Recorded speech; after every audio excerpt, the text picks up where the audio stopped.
Hello students, welcome back to my YouTube channel easy academy. और मुझसे अभी कुछ बच्चों ने कहा कि सर हमारे को कुछ इंपॉर्टेंट न्यूमेरिकल्स दे दीजिए जो आपको एक्सपेक्टेड लगते हैं। तो मैंने कुछ क्वेश्चंस को निकाला है न्यूमेरिकल्स को, जो मुझे लगता है एक्सपेक्टेड हैं कि या उन पे डिपेंड, उससे रिलेटेड कुछ क्वेश्चंस आपको बोर्ड एग्जाम मिलने चाहिए। चलिए कौन कौन से क्वेश्चन है देख लीजिए, आप इन्हें सॉल्व कर लीजिएगा अगर सॉल्व कर पाएंगे तो।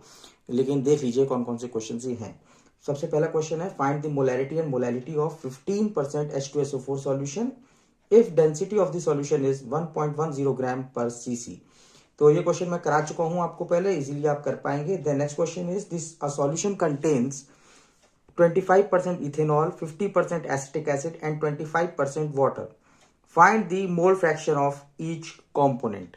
ये क्वेश्चन भी आप लोग कर पाएंगे। देन है, determine the amount of calcium chloride dissolve in 2.5 litre of water such that its osmotic pressure is 0.75 atmosphere at 27 degree centigrade. Assume calcium chloride completely dissociated। तो यहाँ पे अगर completely dissociated लगा हुआ आता है हमारे पास, कभी लिखा हुआ मिल जाता है, इसका मतलब यहाँ पे वेंट ऑफ फैक्टर लगेगा।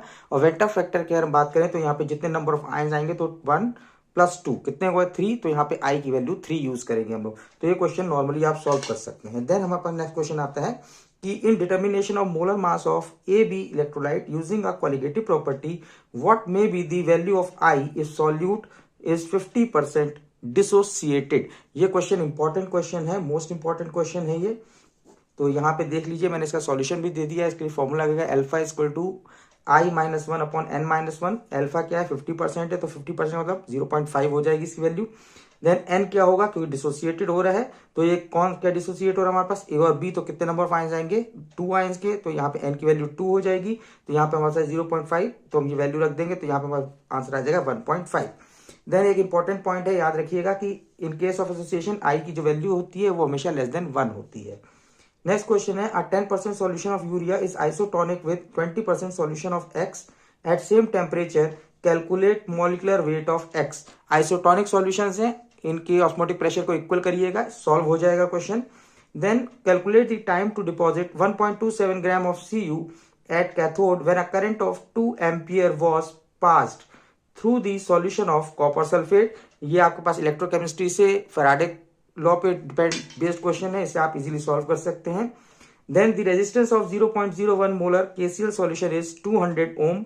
Calculate specific conductivity and molar conductivity if cell constant is equal to unity. ये क्वेश्चन भी आपके बोर्ड एग्जाम के लिए बहुत ही इंपॉर्टेंट क्वेश्चन है। Then the decomposition of hydrocarbon follows the equation K is equal to 4.5 into 10 to power 11 second inverse exponential minus 28,000 K upon T। Find activation energy। Clear. ये question आपके पास, हमारे पास ये जो क्वेश्चन है ये एक्टिवेशन एनर्जी है, तो यहाँ पे K equal to A E minus E upon R T वाले क्वेश्चन से इसे हम क्या करेंगे, इससे पहले हम लोग इक्वेट करेंगे, देन इसे हम सॉल्व करेंगे। तो ये हमारे पास थे 8 क्वेश्चंस। 3 क्वेश्चंस और हैं जो हमारे पास हैं, जिनको हमें देखना है, जो मुझे लगता है कि इंपॉर्टेंट है। देखिए अब ये क्वेश्चन कौन सा है आपके पास, 9th नंबर क्वेश्चन जो इंपॉर्टेंट लगता है मुझे, कि consider the reaction 2A + B gives C + D। Following results were obtained in experiment. दिया क्या है, एक्सपेरिमेंट दिया हुआ है, इनिशियल कंसेंट्रेशन दे रखी है, इनिशियल रेट दे रखा है। तो तीनों कंडीशन में रिएक्टेंट ए की कंसेंट्रेशन, बी की कंसेंट्रेशन और रेट दे रखा है 0.10, 0.10, 1.5 10⁻³ 0.20, 0.20, 3 × 10⁻³, 0.20, 0.40 एंड 6 × 10⁻³। इस क्वेश्चन में कहते हैं right rate law for the reaction and number 2 calculate value of rate constant. इसके लिए हम क्या करते हैं, एक रेट लॉ एक्सप्रेशन मान लेते हैं। इसके लिए एक रेस्पेक्ट में हम ऑर्डर एक्स मान लेंगे, इसे हम वाई मान लेंगे। फिर एक्स की वैल्यू के लिए हम इनकी इन सब की इक्वेशन बनाएंगे, और इक्वेशन बनाने में हम ये 2 इक्वेशन ले लेंगे जिनके लिए इसकी वैल्यू सेम होगी, और जिसमें इसके लिए हम लोग वो लेंगे जिनमें इनकी वैल्यू सेम होगी। तो इस तरीके से हम इस क्वेश्चन को सॉल्व करेंगे और ये हमारे पास इजीली सॉल्व हो जाएगा। देन हमारे पास नेक्स्ट क्वेश्चन आता है, if half life period of first order reaction is x and 3/4 life period of same reaction is y, how are x and y are related to each other. ठीक है, ये question भी board exam का question है, ये पहले पूछा जा चुका है, इंपॉर्टेंट है। देन हमारे पास लास्ट क्वेश्चन है आपके पास, calculate degree of dissociation of acetic acid at 298 kelvin given that molar conductance दे रखी है हमारे पास एसिटिक एसिड की 11.77 सेंटीमीटर स्क्वायर मोल इनवर्स।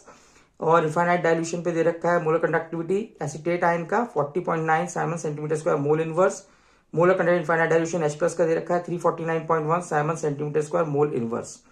ठीक है, यहाँ पे इसे सॉल्व करना है तो कोलरॉश लॉ लगा दीजिए। कोलरॉश लॉ लगाने के बाद alpha equal to lambda M concentration upon lambda M infinity लगा दीजिएगा और ये आपके पास यहाँ पे इसका आंसर आ जाएगा। तो आप इस तरीके से सॉल्व कर लीजिएगा, ये भी इंपॉर्टेंट क्वेश्चन है आपके लिए। अब एक और चीज याद रखिएगा, एक छोटा सा एक फॉर्मूला है कि कभी कभी रेट कांस्टेंट की हमसे यूनिट पूछ लेता है, तो एमसीक्यू के लिए बहुत इंपॉर्टेंट क्वेश्चन है आपके पास कि अगर आपसे कहीं पूछ लेगा कि के की यूनिट क्या होगी, तो के की यूनिट के लिए जो हमारा फॉर्मूला रहता है वो होता है मोल लीटर इनवर्स की power 1 minus N time inverse. Time या सेकंड भी हो सकता है, मिनट भी हो सकता है, कुछ भी दिया होगा तो ये उसी के रेस्पेक्ट में आप निकालेंगे। देन 1 माइनस एन है, एन क्या होता है, एन यहाँ पे है ऑर्डर ऑफ रिएक्शन। अगर ये 0 हो जाएगा तो 0 ऑर्डर के लिए हमारे पास यहाँ इसका यूनिट आ जाता है mole litre inverse time inverse. अगर सेकंड ले लेंगे तो ये सेकंड इनवर्स हो जाएगा। अगर एन की वैल्यू 1 हो जाएगी तो फर्स्ट ऑर्डर के लिए इसकी वैल्यू आ जाती है, इसका जो यूनिट आ जाता है वो होता है सेकंड इनवर्स आ जाता है। तो इसी तरीके से आप फर्स्ट ऑर्डर, सेकंड ऑर्डर और किसी भी ऑर्डर रिएक्शन के लिए आप रेट कांस्टेंट की वैल्यू को फाइंड कर सकते हैं। ये कुछ क्वेश्चंस हैं जिन्हें आप देख लीजिएगा, मुझे लगता है कि ये वो क्वेश्चंस हैं जो पूछे जा सकते हैं। इसके अलावा बहुत सारे क्वेश्चन मैं पहले ऑलरेडी क्लासेस में करा चुका हूं, उन्हें भी जरूर देख के जाइएगा। All the best for your tomorrow's examination.